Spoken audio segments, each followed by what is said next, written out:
Developing here tonight, we are hearing from the U.S. Postal Inspection Service after a string of local mail carriers were robbed. And there are now massive rewards being offered to help put the people behind the crimes behind bars.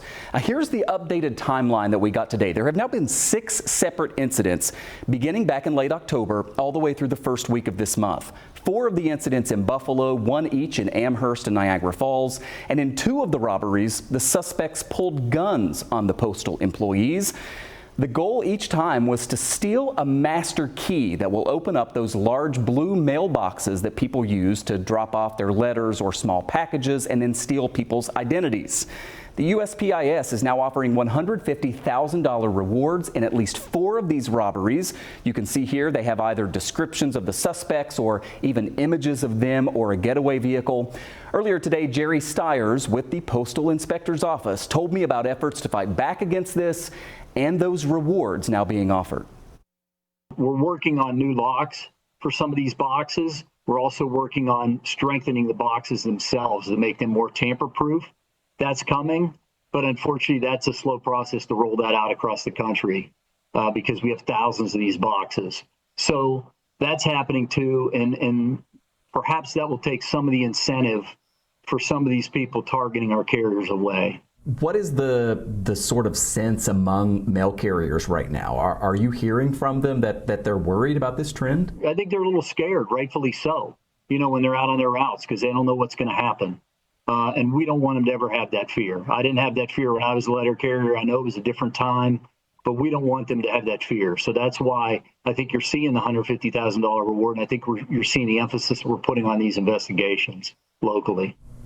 $150,000 for a reward is a lot of money. I mean, we oftentimes don't see that for very high-profile cases. Does that speak to the seriousness with which the Postal Service is taking these robberies? I think it absolutely does. I think if you get the opinion of Postmaster General Steiner or Chief Postal Inspector Barksdale, they're going to tell you there's no more important person in the United States Postal Service than our employees. We want to keep them safe, and it's our number one mission as postal inspectors. So a few years ago, I think we upped the amount for rewards that we could offer, and I think we're showing that it's a very important thing to keep our people safe when they're at work. Considering there have been a half dozen instances recently with these robberies, is there any reason to believe they're connected? We don't know right now if they're connected. Sometimes we don't divulge that information too for investigatory purposes, of course. There have been different subjects described in at least 3 of the incidents.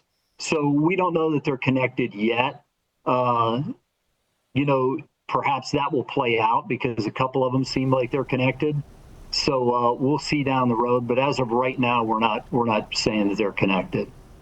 And just today in Rochester, a woman who was convicted of robbing a letter carrier to get one of those keys was sentenced to 12 months in federal prison. And you are asked to contact the U.S. Postal Inspection Service if you know anything about these local robberies. And again, there are $150,000 rewards being offered in several of those cases.